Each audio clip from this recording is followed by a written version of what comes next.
అంటే ఇంకోటి UPSC aspirants సంబంధించి చాలా మంది ప్రయత్నం చేస్తుంటారు. ప్రయత్నం చేస్తూనే ఉంటారు చాలా మంది. చాలా స్ట్రగుల్స్ పడుతుంటారు. చాలా ఫేస్ చేస్తుంటారు. ఎలా అంటే అసలు ఎక్కడో చాలా ప్రాబ్లమ్స్ నుంచే వచ్చి ఇక్కడ సక్సెస్ కావాలి అనుకునేటువంటి వాళ్ళు ఉంటారు. సో అలాంటి వాళ్ళు ఎలా సక్సెస్ కావాలి? ఏమైనా మీకు ఇన్స్పిరేషనల్ స్టోరీ ఉందా మీకు తెలిసిన వాళ్ళది? యా అండి, ఒక ఉమెన్ చాలా ఎర్లీ ఏజ్లో మ్యారేజ్ అయిపోయింది. అబ్యూజివ్ మ్యారేజ్లో ఉంది ఆవిడ. కానీ బేబీస్ 2 పిల్లలు కూడా ఉన్నారు. అయినా అబ్యూజివ్ మ్యారేజ్లోనే చాలా రోజులు స్ట్రగుల్ అయ్యారు.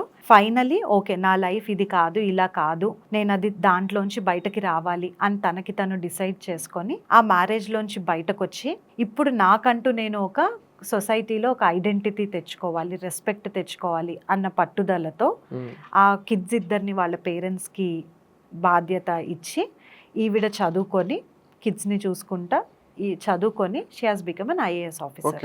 చాలా గ్రేట్. ఓకే, ఇంకొక ఆవిడ ఎర్లీ ఏజ్లో జాబ్ చేసుకున్నారు, మ్యారేజ్ అయింది, పిల్లలు పుట్టిన తర్వాత ఒక కిడ్ తర్వాత she has decided she wanted to study. Happy married life. Okay, husband support చేస్తున్నారు, ఫ్యామిలీ సపోర్ట్ చేస్తున్నారు. కానీ తనకి దేశానికి ఏదన్నా చేద్దాము, డిఫరెంట్ కెరియర్ చూస్ చేసుకుందాము అని అనిపించింది. అప్పుడు వచ్చారు ఇందులోకి. ఫ్యామిలీ లైఫ్ని బ్యాలెన్స్ చేసుకున్నారు, రోజుకి ఇన్ని అవర్స్ అన్ని స్టడీ కోసం పెట్టుకున్నారు. She has become an IPS officer. Okay, so background ఏదైనా అవనివ్వండి, ఇందాక మనం మాట్లాడుకున్నాం శ్రీకాకుళం అబ్బాయి గురించి, అసలు ఇంగ్లీష్ కూడా రాని స్టేజ్ నుంచి ఐఏఎస్ ఆఫీసర్ అయిన స్టేజ్ వరకు కష్టాలు అందరి లైఫ్లో ఉంటాయి, ప్రాబ్లమ్స్ వస్తూనే ఉంటాయి. ఒక 1 year అయిపోయిన తర్వాత ఈ ప్రాబ్లమ్స్ అన్ని సాల్వ్ అయిపోతాయి అని మీరు గ్యారంటీ ఇస్తారా? ఇస్తాను అంటే ఈ 1 year ఈ కష్టాలన్నీ పడేసి కష్టాలు అయిపోయాక నెక్స్ట్ ఇయర్ ప్రిపరేషన్ స్టార్ట్ చేస్తాను నేను. అలా అవ్వదు కదా. ప్రాబ్లమ్స్ చిన్నవి పెద్దవి ఉంటూనే ఉంటాయి.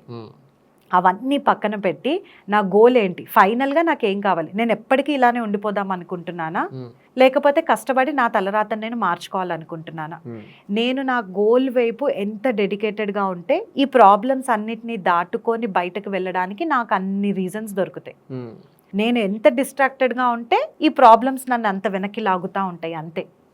ప్రాబ్లం లేని మనిషి అనేది ఉండడు.